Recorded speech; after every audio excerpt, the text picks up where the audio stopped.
Olá, sejam todos bem-vindos ao programa Eu Me Cuido e Você, Nova Geração. E temos muitas novidades no programa de hoje, com uma convidada muito especial, a doutora Roberta Stocco Ottoboni, ginecologista. Aí vocês estão me perguntando, né? Mas o que ela está fazendo aqui? O programa não é sobre atividade física, ganho de massa? Pois é. Vocês vão se surpreender como o nosso corpo precisa estar totalmente alinhado para você alcançar os seus objetivos. Então dá tempo ainda. Chame aí para assistir junto com vocês. Chame sua filha, vovó, chama sua neta, porque assim, tem muitos assuntos importantes, inclusive os papais para orientar as filhotas por aí. Chamem e sentem que o papo hoje é para lá de produtivo. Tem muitas curiosidades que vocês vão saber a partir de agora com a doutora. E começou tudo como? A partir da Tainá, que a partir dos 11 anos de idade começou com o uso das pílulas anticoncepcionais.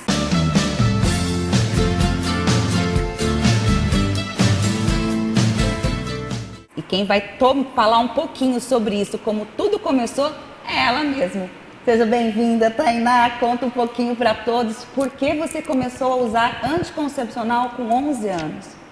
Então, eu comecei o uso do anticoncepcional bem cedo, porque eu tive espinha também muito cedo. Eu comecei a ter espinha, acho que com 9 anos eu já tinha muita espinha. E aí aquilo começou a me incomodar muito. E aí, quando eu tive a primeira menstruação, era uma cólica assim, de ficar na cama, com bolsa quente na barriga, com um monte de remédio que no final das contas não adiantavam nada. Aí não sabia mais o que fazer e aí fui ao ginecologista, 11, 12 anos de idade. Que aí foi quando ele me receitou o anticoncepcional e aí foi isso. Aí eu comecei desde aquela época e aí nunca mais parei. E na realidade foi receitado o anticoncepcional porque foi detectado o ovário policístico. Seja bem-vinda, doutora Roberta. Agora quem vai falar com propriedade no assunto é você. Oi, boa tarde. Obrigada pelo convite. A Lei Tainá, é um prazer estar aqui com vocês. Bom, então vamos falar um pouquinho sobre o que é a síndrome dos ovários micropolicísticos, né? Então, é um distúrbio endócrino muito comum em mulheres que estão na fase reprodutiva. Cerca de 15% das mulheres acabam apresentando alguma característica que está relacionada à doença, tá?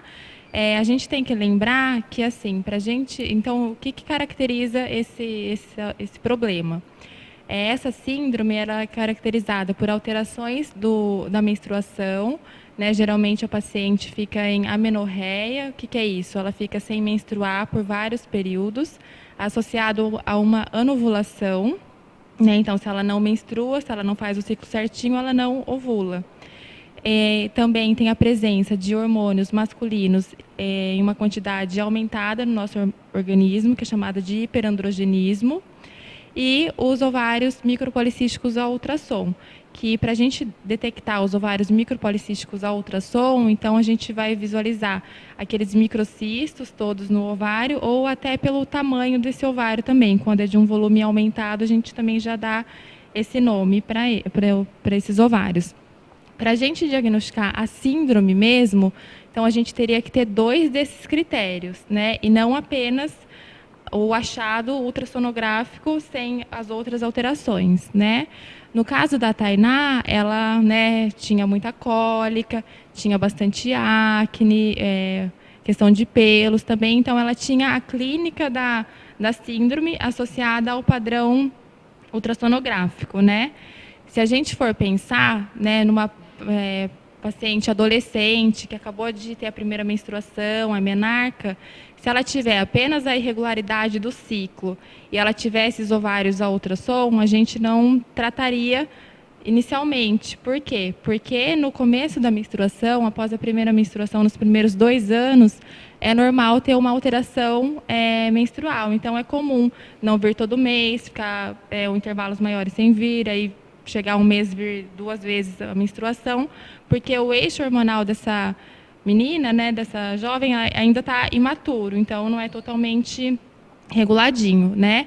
Mas no caso da Tainá, ela tinha, além da irregularidade da menstruação, ela tinha a acne que incomodava, os pelos e a cólica. Então, nessa época, o anticoncepcional foi bem indicado para ela, porque com certeza melhorou a qualidade de vida dela também, né? E assim, hoje se fala muito em anticoncepcional. Falam-se muito das causas, né, dos efeitos. Ele é bom em muitas coisas, mas dizem que também é prejudicial para outras, eu acredito, como vários outros métodos. Agora, nesse caso do ovário policístico, depois de passar todo esse tempo, já existe um outro tipo de tratamento ou continua sendo esse, com as pílulas anticoncepcionais? Então, aí a gente tem que ver qual é o problema assim, da paciente no momento, né? Se for uma paciente que ela tem no ultrassom os ovários micropolicísticos, mas ela menstrua até que regularmente, ela não tem muita cólica, né? Então, não teria tanta necessidade de usar o anticoncepcional, porque a gente tem outras maneiras de tratar a parte de acne, né? Dessa outra parte mais incômoda, assim. Agora, se é uma pessoa que fica muitos meses sem menstruar, aí o ideal é usar o anticoncepcional mesmo. Por quê? Porque se a gente fica vários meses sem menstruar, a gente vai ter uma exposição do nosso endométrio, que é a camadinha que reveste o útero internamente, uma exposição prolongada do estrogênio sem a contraposição da progesterona, porque ela não vai ovular, ela não vai menstruar. Então, essa exposição prolongada a longo prazo pode favorecer a câncer de endométrio lá na frente, né? Então, a gente pensa assim, tem os malefícios do anticoncepcional, mas ele também tem os benefícios. E em relação à pele, esse tipo de coisa, a gente usa anticoncepcionais que têm hormônios com ação anti-androgênica. Então, diminui a presença daqueles hormônios masculinos e, com isso, melhora a pele, cabelo, acne, presença de pelos, esse tipo de alteração. Agora foi feito já um novo exame, né, para ver como está o ovário dela, porque o foco está agora no emagrecimento, na perda de gordura e no ganho de massa muscular. E as pílulas anticoncepcionais, elas realmente influenciam, prejudicam a perda de gordura e o ganho de massa? O que acontece é que, às vezes, tem anticoncepcionais que têm uma relação maior com retenção de líquido. Então, a paciente se sente mais inchada e tem aquela sensação que engordou usando o anticoncepcional. Mas não tem relação ao aumento de apetite, esse tipo de coisa.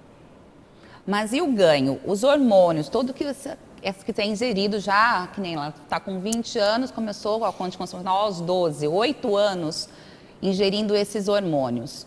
Ele prejudica alguma alteração no próprio organismo dela para o ganho de massa muscular, então? Para o ganho de massa pode alterar um pouco, mas a gente tem que pensar assim, que para ela estar bem também para praticar uma atividade física, né, estar disposta, às vezes ela ficar menstruando e tendo muita cólica, muito fluxo, vai acabar atrapalhando ela de uma outra forma. E existem hoje vários outros tipos de métodos, né? Não só se tratando do ovário policístico. Teria o DIU e tem o CIO, que na realidade o CIO também trabalha com hormônio, é isso? Sim, então hoje em dia a gente tem alguns métodos que são chamados também de, além dos anticoncepcionais orais, métodos de longa duração, métodos anticoncepcionais reversíveis de longa duração, né? Que são eles o DIU, que a gente tem o DIU de cobre, que é o mais conhecido, agora a gente tem também o DIU de prata e cobre, e o Mirena, que é o dispositivo liberador de levonorgestrel, que é uma progesterona. Então, no caso da Tainá, né, quando a gente foi conversar, ela usava o anticoncepcional por muito tempo, né? Então, a gente não sabe qual que é a real situação dela sem anticoncepcional. Porque o que acontece? Quando então ela está tomando a pílula, ela estava bem, assim, sem ter cólica, com fluxo reguladinho, porque ela estava usando a pílula. Se a gente tira e já coloca o DIU de imediato, antes, né, quando ela começou, ela menstruou lá atrás inicialmente, ela tinha muita cólica, Então, se ela continuar tendo muita cólica, o DIU de cobre não vai ser um método bem indicado para ela, porque essas cólicas podem até se agravar, né? E aí a gente poderia pensar, então, no outro tipo de DIU, que seria o Mirena. Por isso que o ideal foi ela suspender um pouquinho, né, para a gente poder dosar os hormônios dela agora mais para frente, porque ela estava em uso de anticoncepcional, então não adiantaria também a gente fazer essa dosagem. Ver como que está a questão dos hormônios, dos androgênios no organismo dela, que são aqueles hormônios que se elevam em quem tem a síndrome do ovário policístico, para avaliar qual que vai ser a melhor indicação para ela. Mas a gente teria, então, o DIU de cobre, que é sem nenhum hormônio, né? O Mirena, que é o dispositivo intrauterino também, que vai liberar pequenas doses de hormônio, que ele tem uma duração de 5 anos, e que para pacientes que têm muita cólica ou pacientes que têm endometriose, ele é uma boa indicação, porque ele tem uma tendência a deixar essa paciente sem menstruar. Então, é uma boa opção em determinados casos. E a gente também tem o implante, que é o Implanon, que é um implante que a gente coloca aqui no antebraço e que ele tem uma duração de 3 anos e também é só com progesterona. Então, se a gente for pensar no que as pacientes hoje mais se preocupam, o risco de trombose, essas coisas, eles não têm relação com isso, nem o Mirena, nem o Implanon. E o DIU de cobre também não, porque ele não tem nada de hormônio. Então, mesmo o implante que está sendo muito utilizado agora, ele também não tem o implante é o Implanon, que é um implante reconhecido, não aquele implante que é o chip da beleza. Né? Esse não é reconhecido, regulamentado, assim. Porque, na realidade, vão se passando, vão se mudando também as preocupações. Começa-se lá com o ovário policístico, depois já começa também para você não chegar a ficar grávida. A pessoa hoje já escolhe o momento certo depois de ter uma carreira. Cada um já faz todo um planejamento agora. Só que também as pessoas às vezes se esquecem que, no caso, vamos supor, o DIU ou um outro método como a pílula, ele também não é uma barreira contra doenças sexualmente transmissíveis. Então, teria que estar usando também a camisinha. Sim, os métodos contraceptivos, eles vão impedir apenas de ficar grávida, né? Não vai impedir a transmissão de doença sexualmente transmissível. Então, eles são usados apenas para evitar a gravidez. Mas o ideal é associar as duas coisas, né? Porque nenhum método, na verdade, é 100% eficaz também. Então, um pode complementar o outro. E você hoje diria que a parte do anticoncepcional, ele está tendo mais vantagens ou mais desvantagens? O que seria? Qual seria o método hoje mais indicado, com menos efeito colateral?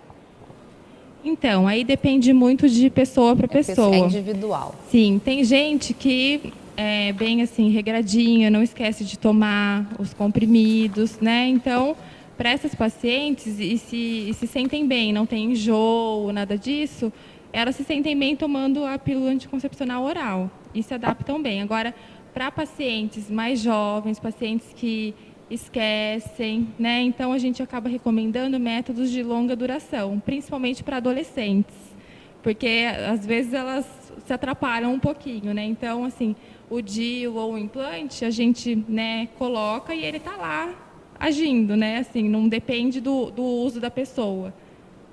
E também tem a parte, tem o anel vaginal, né? O implante nós já falamos. Tem as injeções também, que a injeção antigamente era só mensal, agora já tem uma injeção trimestral, é isso? A gente tem o anel vaginal, né? Que o anel vaginal, então, ele vai ter a composição de hormônio, de estrogênio e progesterona. Então, a composição dele é como se fosse parecida com o anticoncepcional oral combinado, que a gente fala, quando tem a presença dos dois hormônios. Só que esse anel, então, como que ele é usado?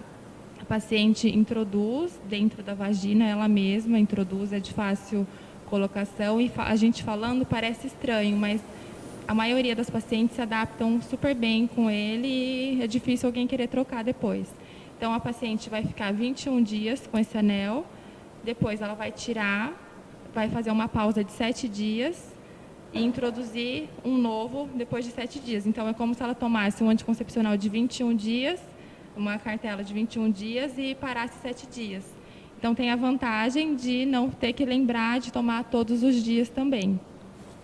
E as injeções, a gente tem injeção que são combinadas, de estrogênio e progesterona também, e injeção que são só de progesterona, que geralmente são as que a gente vê mais trimestrais, né? Então, são indicadas para pessoas que estão amamentando ou pessoas que têm alguma contraindicação ao uso de estrogênio.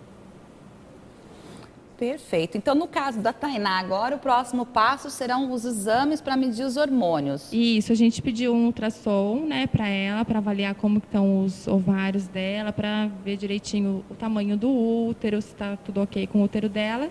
E a gente vai dosar também, agora que ela ficou um período sem o anticoncepcional, a parte hormonal. Para a gente avaliar o próximo passo, né, como ela está bem até o momento, sem ter mais cólica, está menstruando todo mês direitinho. Então, o DIU para ela agora pode ser uma opção. E no caso, terminando, ela vai fazer toda essa parte, né? E aí ela coloca o DIU. Vamos supor, existe a possibilidade desse ovário policístico, ele ter uma piora novamente ou não? Existe. Existe, porque ela pode, o padrão hormonal dela que vai estar, então, não vai ter interferência de hormônio da parte do DIU, então, os hormônios dela vão estar lá, o natural dela, né? Então, existe a possibilidade de voltar, mas é igual eu te expliquei, se for só os cistinhos no ultrassom, não tem problema nenhum.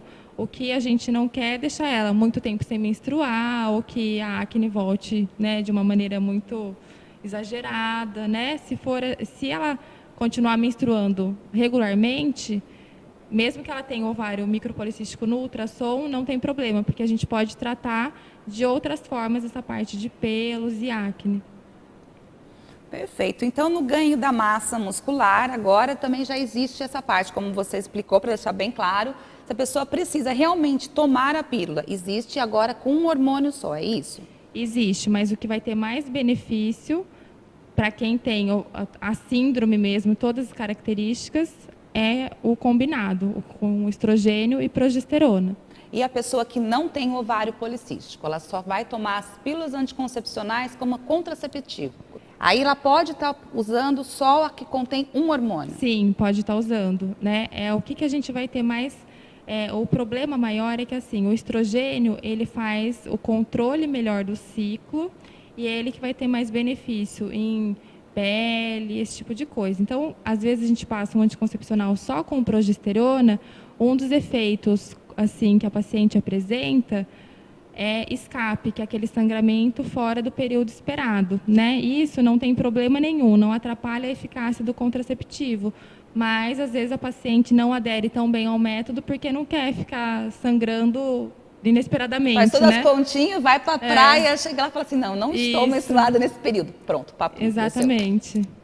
É um risco que pode acontecer. E quanto ao DIU, que é o próximo passo que nós vamos com a Tainá. Como o útero dela ainda é pequeno, ela não gerou nenhuma vida, não ficou grávida, existe diferença de tamanho ou não? Existe. Hoje a gente tem o mini DIU, que é indicado para mulheres que nunca engravidaram. Antigamente era indicado colocar DIU só em pessoas que já tinham tido um filho. Hoje em dia já mudou todo esse conceito, é um método super indicado para adolescentes, porque, como eu expliquei, não depende da adesão, né, da paciente para a eficácia. E existe o mini DIU, então é um DIU menorzinho que vai se acomodar melhor nesse útero dela, que ainda é menorzinho, né? Agora vamos falar com a pessoa, né, que está ali só escutando a gente. Você já passou pela consulta, já fez o ultrassom, já está há 2 meses sem tomar as pílulas. E na sua cabeça, você já está preparada para a colocação do DIU? Você tem alguma dúvida? O que está passando aí? Não, então, o que eu até conversei com a doutora já quando foi abordada essa possibilidade de colocar o DIU, é o receio que eu tenho do ovário mesmo, de dar uma piorada, de voltar, enfim. Da acne, que eu também tenho muito medo de voltar igual era antes. Na realidade, a acne dela foi uma acne assim, bem traumática, Foi. né? Foram 2 anos com o Accutane? Não, Roacutan foram uns 6 meses de Roacutan. Mas até hoje a pele, né, a mão, você vê que tem vestígios ainda, ficou ressecada. Então acho que Mas a acne, que eu comecei com 9 anos, a acne, e eu já tinha passado ácido, feito de todas as maneiras possíveis, antes de chegar no Roacutan de fato. E aí a dermatologista falou que não tinha mais o que fazer, porque eu já tinha testado de tudo há muitos anos. Aí entrou com o Roacutan. E aí eu tenho medo mesmo de voltar com a acne. E aí... existe esse risco, né, de voltar à acne, mas se o problema maior for só a acne, a gente pode tentar tratar de outras maneiras, por exemplo, com a espirulactona, que é um diurético, na verdade, só que ele tem um efeito anti-androgênico também. Então, ele costuma ter um bom efeito, né, em relação à pele, esse tipo de coisa.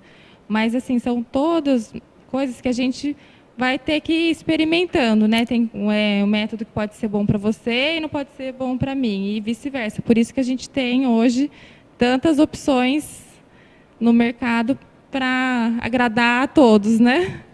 Agora, uma coisa que eu fico pensando, doutora, é assim, no caso específico de quem tem um ovário policístico, foi tudo explicado que realmente necessita desse tipo de tratamento. Agora, tocando no assunto da acne, tem adolescentes que só têm o problema da acne, não chega nem a ter cólica, né? Tem um ciclo regular. E vão para a farmácia e já compram o seu anticoncepcional. Isso sim não é aceitável, né? De início, né, a gente prefere que a pessoa passe com o dermatologista, veja as opções, né, que seriam possíveis, né? Caso sejam tentadas as opções e o problema for só acne, então o primeiro passo é procurar um dermatologista. Se mesmo assim não for suficiente, daí a gente pode pensar, investigar, né, o porquê. Mas passar assim logo de cara só por causa da pele, acho que não tem tanta necessidade, né?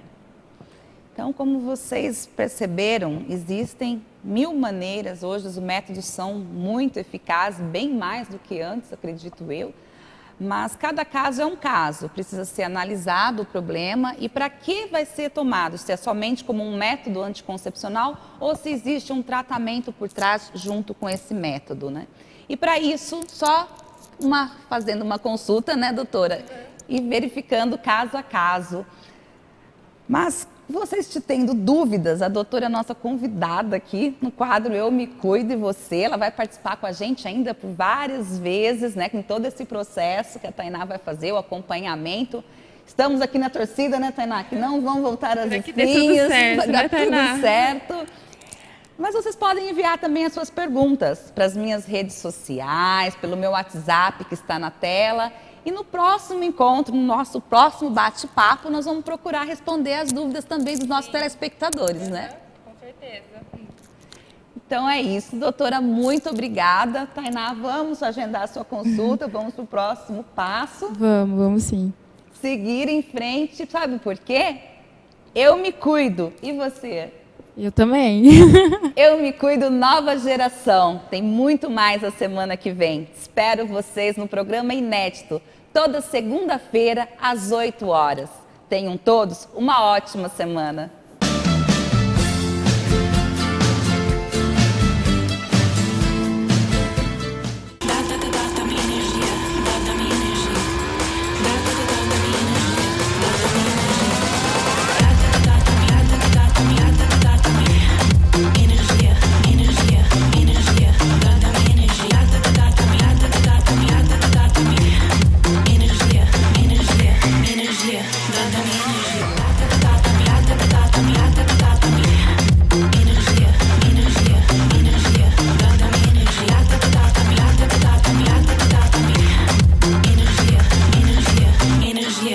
Dá-me energia.